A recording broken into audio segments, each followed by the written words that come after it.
بسم اللہ الرحمن الرحیم۔ السلام علیکم۔ فارم 47 کی جس انداز میں حکومت بنائی گئی ہے، بالآخر یہ جو ٹوکرا ہے یہ طاقتوروں کو اٹھا کے پھینکنے کا وقت آ گیا، اور باقاعدہ طور پر نون لیگ کو کیا میسج دیا گیا اور اس کے بعد اب کس طرح نواز شریف، شہباز شریف اور مریم نواز کی دوڑیں لگی ہوئی ہیں، انتہائی عام خبر ہے۔ اس کی کچھ تفصیل آپ کے سامنے رکھنی ہے۔ دوسری طرف قاضی فائز عیسیٰ کے خلاف تحریک انصاف کے مختلف امیدواروں نے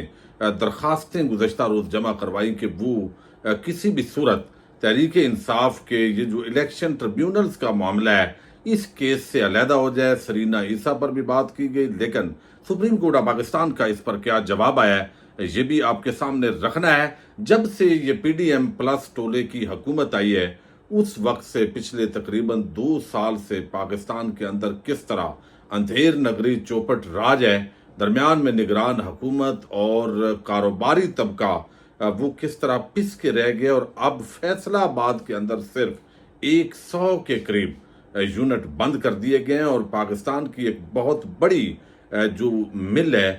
اس نے بھی اپنی پروڈکشن بند کرنے کا اعلان کیا ہے۔ میں چند یہ خبریں آپ کے سامنے رکھوں گا، چونکہ افسوس یہ ہے کہ جب ہم بات کر رہے ہوتے ہیں تو بہت سارے لوگ یہ سمجھتے ہیں کہ یہ آپ ویسے ہی بات کر رہے ہیں اور بغض ہے، اناد ہے، لیکن اس وقت جو پاکستان کو ان کا نقصان پہنچ رہا ہے وہ اتنا ناقابل تلافی ہے کہ اب یہ سارا بوجھ صرف نون لیگ یا پیپلز پارٹی پر نہیں ہے، بلکہ یہ چونکہ حکومت کا الزام یہ ہے اوورال پبلکلی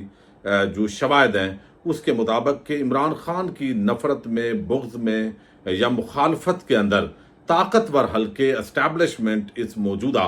جو کھاؤ قبائل ہیں ان کو پاکستان پر انہوں نے فارم 47 کے ذریعے مسلط کیا ہے۔ تو اب یہ جتنی بھی تنقید ہوتی ہے تو جو پاکستان کی معاشی تباہی بربادی ہو رہی ہے، جو انسانی حقوق کی پامالیاں ہو رہی ہیں، جو جمہوریت کو جڑ سے اکھاڑ پھینکا گیا ہے، جس طرح ایک عام آدمی کوئی تھوڑی سی تنقید کرتا ہے اس کو اٹھا لیا جاتا ہے، تو یہ سارا جو ملبہ ہے بعض اوقات اس کے اندر حکومتیں ہوتی ہیں، لیکن بہرحال تنقید جو ہے وہ اسٹیبلشمنٹ پر ہی ہوتی ہے۔ اب یہاں پہ ایک خبر یہ ہے اور یہ ڈان نیوز کی خبر ہے۔ اب اس کے اندر بتایا گیا ہے کہ دبئی چیمبر آف کامرس کی ایک رپورٹ میں کہا گیا ہے کہ جنوری اور جون کے درمیان میں دبئی میں 3,986 پاکستانی کمپنیوں کی رجسٹریشن کی گئی ہے، اور پاکستان کا دوسرا نمبر ہے کمپنیز رجسٹریشن کے اندر۔ اور بتایا یہ گیا ہے کہ پاکستان بزنس کونسل کی جانب سے یہ بتایا گیا کہ پاکستان میں موجود بہت سی ملٹی نیشنل کمپنیاں اپنے دفاتر پاکستان سے باہر منتقل کرنے پر غور کر رہی ہیں۔ اچھا، اب یہ جو معاملہ ہے یہ بڑا عام ہے، یہ بہت ہی یعنی ملٹی نیشنل کمپنیز جو ہے وہ اپنا جو کام ہے وہ یہاں چونکہ کوئی پالیسی کے اندر تسلسل نہیں ہے، ایسے لگ رہا ہے کہ جیسے گنگو تیلی حکومت کر رہا ہے۔ وہ ایک محاورتاً بات کر رہا ہوں کہ اس کو کوئی پلاننگ نہیں، صبح اٹھتا ہے شام کو اور صبح اور، ایک غیر یقینی صورتحال جو ہے وہ پیدا کی ہوئی ہے۔ پاکستان کا کتنا نقصان ہو رہا ہے اس سے کوئی غرض نہیں ہے۔ اب میں دوسری جو خبر ہے نا یہ آپ کے سامنے رکھنی ضروری ہے۔ اب یہ فیصل آباد کے اندر آپ کو علم ہے ٹیکسٹائل انڈسٹری کا ہب ہے، فیصل آباد پوری دنیا کے اندر ایکسپورٹ ہوتی ہے اور پاکستان کی معیشت کے اندر اس کا بڑا عام رول ہے۔ اب خبر یہ ہے کہ انرجی ٹیرف اور مارک اپ میں اضافے کے باعث پیداواری لاگت بڑھنے سے فیصل آباد کی اولین ٹیکسٹائل ملز میں شامل ستارہ ٹیکسٹائل ملز، یہ ستارہ ٹیکسٹائل ملز آپ کو علم ہے یہ بہت معروف ہے، اور یہ کہتے ہیں کہ انہوں نے اپنا جو پروڈکشن ایک پہلے یونٹ بند کیا تھا اب پھر بند کر دیا ہے، اور وہ کہتے ہیں اس سمیت 100 سے زائد چھوٹی بڑی فیکٹریاں بند ہو گئی ہیں۔ یہ فیصل آباد کے اندر یہ جو میاں صاحب ابھی فوری طور پہ وہ ریلیف دینے کے لیے ان کو بلایا گیا ہے، یہ اور چکر ہے۔ اب یہاں پہ یعنی 100 کے قریب چھوٹی بڑی جو فیکٹریاں ہیں وہ بند کر دی گئی ہیں۔ اب مسئلہ کیا ہے؟ مسئلہ یہ ہے کہ بجلی کے، گیس کے اتنے بلز ہیں کہ بھئی انہوں نے ایکسپورٹ کرنی ہے، اب وہ کیسے کمپیٹ کریں گے کہ ایک ملک کے اندر اگر پاکستان جو ہے وہ بھی ایکسپورٹ کر رہا ہے کپڑا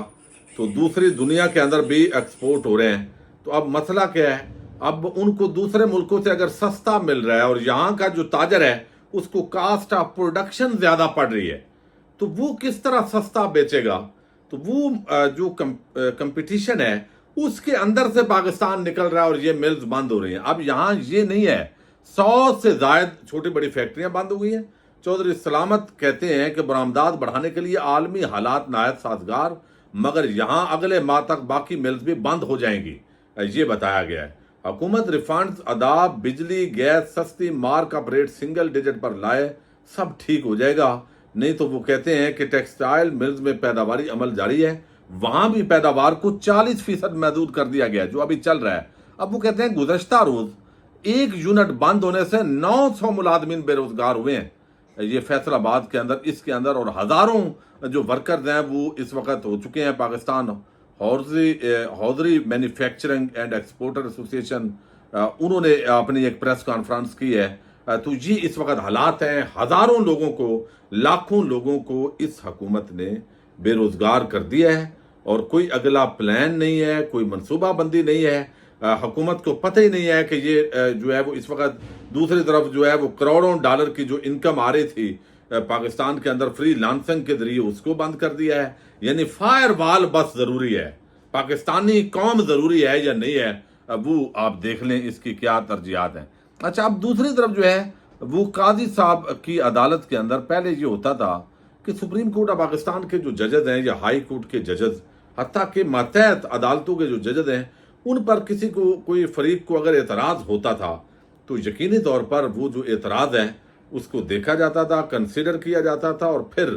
ہم دیکھتے تھے کہ وہ یا تو بینچ سے علیحدہ ہو جاتا تھا یا ریفیوز کر لیتا تھا۔ لیکن یہ تماشا نہیں ہوتا تھا کہ کسی کی درخواست وصول ہی نہیں کریں گے، اور ایک ایسا رجسٹرار آپ بٹھا دیں جو وہی سے اعتراضات لگا کے کسی کی جو درخواست ہے اس کو کنسیڈر نہ کرے۔ اب کل جو ہے وہ قاضی فائد عیسیٰ کے خلاف مختلف درخواستیں آئیں، حالانکہ 2 دن پہلے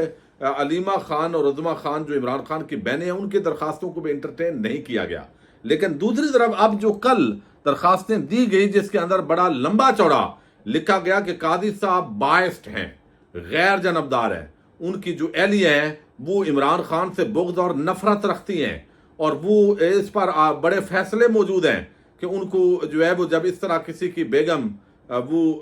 رکھتی ہو بغض اور عناد، تو پھر جو ہے وہ بھی کافی ہے۔ لیکن یہاں تو قاضی صاحب کے اپنے فیصلے کافی ہیں جو ان کا پورا طرز عمل ہے۔ لیکن اب یہ جواب آیا کہ رجسٹرار سپریم کورٹ نے چیف جسٹس آف پاکستان قاضی فائد عیسیٰ پر اعتراضات پر مبنی متفرق درخواستوں کو اعتراض لگا کے واپس کر دیا ہے۔ اب واپس کس گراؤنڈ پہ کیا ہے؟ وہ کہتے ہیں کہ رجسٹرار آفس نے درخواستوں پر اعتراض لگاتے ہوئے کہا ہے کہ ذاتی حیثیت میں کوئی بھی ایسی درخواستیں دائر نہیں کر سکتا۔ اب یہ درخواستیں شوکت بترا اور دیگر نے دائر کی تھی، اور ٹریبیونل کیس جو 19 تاریخ کو کل جس کی عام سماعت ہونے جا رہی ہے، ہم خیال ججز قاضی صاحب کی سربراہی میں، یعنی اتنا بندہ کم از کم نہیں ہونا چاہیے کہ سارے اعتراض کر رہے ہوں کہ بھائی آپ ایکسٹینشن ہو سکتی ہے اور آپ اس کے بینیفیشری ہوں گے، اگر ایکسٹینشن ہوتی ہے تو کم از کم آپ سب سے بڑے بینیفیشری ہیں، تو تھوڑے سے بندے کو گریس شو کرنی چاہیے یار، کہ یہ بات تو واقعی ہے اگر وہ جج کی کرسی کی اہلیت رکھتا ہے۔ لیکن یہاں تو ڈٹائی کے ساتھ وہ ماشاءاللہ ڈٹے ہوئے ہیں، ان کو پرواہ ہی کو نہیں، اپنے ہم خیال بینچز کا جو ہے وہ بل بناتے ہیں اکٹھ کر کے، تو وہ پتہ ہے ایک جج کے علاوہ 4 ججز اپنے وہ ہم خیال ہیں جنہوں نے طوطے مینا کی طرح جن کا ایک ٹریک ریکارڈ ہے۔ تو اب یہ درخواستیں اعتراض لگا کے واپس کر دی ہیں جی، کہ انفرادی طور پہ آپ دائر نہیں کر سکتے، اور سلمان اکرم راجہ آلریڈی التوا کی درخواست دائر کر چکے ہیں۔ اب یہ ٹیکٹس ہیں تحریک انصاف کی لیگل ٹیم کے کہ کسی طریقے سے یہ جو قاضی صاحب ہیں ان کا 69 دن باقی ہے، تو یہ کسی طریقے سے یہ بلا ٹل جائے، اور آگے جو بھی جج ہوگا کم از کم منصور علی شاہ سے بھی کوئی زیادہ توقعات نہیں ہیں، یعنی وہ بھی آپ شاید قاضی صاحب سے بھی بڑھ جائیں، یہ بھی توقع ہے۔ لیکن اب کچھ لوگوں کا خیال ہے کہ وہ اتنا اس لیول پہ جو ہے وہ نہیں جائیں گے۔ اچھا، اب دوسری طرف جو ہے وہ یہ اس وقت جو حکومت ہے، یہ بوجھ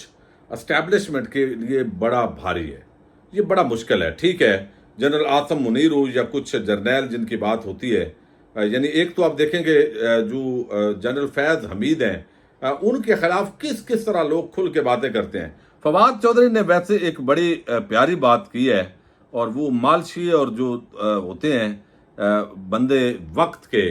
یعنی طاقتور شخصیات کے سامنے جو خوشامدی ٹولہ ہوتا ہے، جب وہ اقتدار سے محروم ہوتے ہیں تو پھر یہ کس طرح ان کی بدخوئیاں کرتے ہیں۔ اس پر فواد چودھری کہتے ہیں کہ طویل عرصہ سے وقت کے اتار چڑھاؤ دیکھ رہا ہوں، طاقتور لوگ کیسے حالات کے مد و جزر سے گزرتے ہیں۔ قریب سے دیکھنے کا موقع ملا، ایک وقت تھا جنرل مشرف کا سگار سلگانے کے لیے طاقتور ترین لوگ لائن میں لگے ہوتے تھے، پھر ان کو اپنے ہی بنائے ہوئے بتوں سے مایوس بھی دیکھا۔ بے نظیر بھٹو، آصف زرداری، نواز شریف نے کیا وقت نہیں دیکھا۔ اب میڈیا پر عمران خان، جنرل باجوہ اور جنرل فیض پر ایسے لوگوں کو بڑھ چڑھ کر باتیں کرتا دیکھتا ہوں جو ہفتہ ہفتہ ہاتھ نہیں دھوتے تھے کہ فیض صاحب نے ہاتھ ملایا ہے تو کوئی حیرت نہیں ہوتی۔ وقت کہاں ایک سا رہتا ہے، اللہ کا نظام ہے، اللہ دنیا اور آخرت دونوں میں آزمائشوں سے محفوظ رکھے، آمین۔ یہ بات بڑی عام ہے۔ یہ آج جو جنرل عاصم منیر صاحب کے ڈنکے بجا رہے ہیں، آپ لکھ کے رکھ لیں، یہ جو جنرل ندیم انجم صاحب کے زیر ہے، ان کو بھی اندازہ ہے کہ بعد میں انہی کے خلاف بولیں گے۔ جب کبھی وقت اگر پلٹا کھائے گا تو یہ باتیں جو ہے وہ اقتدار کے اندر یا جب طاقت پر براجمان ہوتے ہیں شخصیات، ان کے یہ سوچنے کا مقام ہوتا ہے کہ یہ ہمیشہ خوش آمدی ٹولہ ارد گرد آ کے غلط مشورے دے رہا ہوتا ہے۔ اب خبر یہ ہے جو صدیق جان نے ایک خبر دی، اور وہ یہ کہ طاقتور حلقوں نے اب قالین کھینچنا شروع کر دی ہے، اور یہ میسج دے دیا ہے ان کی خبر کے مطابق نون لیگ کو کہ بھائی بس، اب ہم آپ کے گند کا ٹوکرا زیادہ دیر کے لیے اٹھا نہیں سکتے۔ عوام جو ہے وہ آپ کو نہ آپ بیانیہ دے سکے ہیں، نہ آپ کے ساتھ عوام ہے، فارم 47 کی حکومت بھی قائم ہوئی ہے، آپ اپنے آپ کو مینٹین ہی نہیں رکھ پا رہے۔ تو ان حالات میں ہم آپ کا جو گند کا ٹوکرا ہے وہ کتنی دیر اٹھا سکتے ہیں؟ تو اب اس پہ آپ دیکھ رہے ہیں کہ نواز شریف کی دوبارہ لانچنگ ہوئی۔ اب ایک ایسا بزرگ آدمی جس کو کوئی 10ویں 15ویں مرتبہ جو ہے وہ ہوئی ہے، اور شاید خاقان عباسی تو کہتے ہیں کہ 2028 میں لوگوں کو نواز شریف یاد بھی نہیں ہوگا کہ وہ بھی کوئی سیاستدان تھا جو نوجوان نسل ہے اس نے تو نہیں دیکھا۔ اچھا، اب یہ ساری جو چیزیں ہیں وہ اب ایک طرف ہیں۔ تو اب یہ جو طاقتور حلقوں کے حوالے سے دعویٰ ہو رہا ہے وہ یہ ہے کہ بھائی یہ ہم زیادہ عرصے کے لیے برقرار نہیں رکھ سکتے۔ پھر نون لیگ کو یہ میسج دے دیا گیا ہے، اور اب جو قاضی صاحب کر رہے ہیں وہ ظاہر ہے وہ اپنے طور پر کر رہے ہیں یا نون لیگ کے ساتھ ان کی کولیبوریشن ہے، یہ سارے پہلو بہرحال وہ دیکھے جاتے ہیں، یا عمران خان سے ان کی ایک پرماننٹ جو ہے وہ ہے ٹسل بھی ہے۔ لیکن اصولی طور پر بھی زیادہ عرصے کے لیے جو یہ دعویٰ ہے نا کہ عوام اور فوج کو کوئی دور نہیں کر سکتا، بھائی اس وقت بہت دوری ہے، یہ ایک فیکٹ ہے۔ گراؤنڈ پہ اب جہاں آپ بیٹھتے ہیں ادھر ادھر تو یہ دعوے جو ہے وہ ہوتے ہیں، لیکن حقائق سب کو پتہ ہے کہ فوج، عام فوجی سے تو کوئی بھی مخالف نہیں ہے، اسٹیبلشمنٹ کی پالیسیز کے لوگ اب مخالف ہیں، اس پر بولتے بھی ہیں، لکھتے بھی ہیں، بات بھی کرتے ہیں، اور جو خاموش ہیں ان میں بھاری اکثریت اور 8 فروری کو ووٹ دینے والے وہی لوگ ہیں۔ تو اب یہ اندازہ تو ان کو بھی ہے، تو اس وجہ سے یہ جو ٹوکرا ہے یہ میرا خیال ہے یہ فیصلہ کن اگلے 2 ہفتے ہیں، اس کے اندر بالکل کلیئر ہوگا کہ یہ ٹوکرا اٹھا کے پھینکنا ہے۔ اب میاں نواز شریف کو دوبارہ نون لیگ لائی ہے، ہفتے بعد دوبارہ ان کی رونمائی ہوگی، کوئی نہ کوئی اعلان کروایا جائے گا، لیکن اس کا کوئی فائدہ نہیں ہوگا، چونکہ وجہ یہ ہے کہ نواز شریف اپنی سیاست کا اختتام کر چکا ہے، اور جو مظالم اس وقت حکومت ڈھا رہی ہے تحریک انصاف کے خلاف، یہ اس کو بھی الٹے پڑنے ہیں۔ تو اب دیکھتے ہیں کہ کب یہ اپنے اختتام کو پہنچتے ہیں۔ اب قاضی صاحب اگر 69 دن بعد جو ان کی عزت تھوڑی بہت بچ گئی ہے وہ لے کے اگر ریٹائرڈ ہو جاتے ہیں تو پھر یہ یتیم ٹولہ جو ہے وہ اپنے منطقی انجام کو جلد پہنچے گا۔ پاکستان زندہ باد، پاک فوج پائندہ باد۔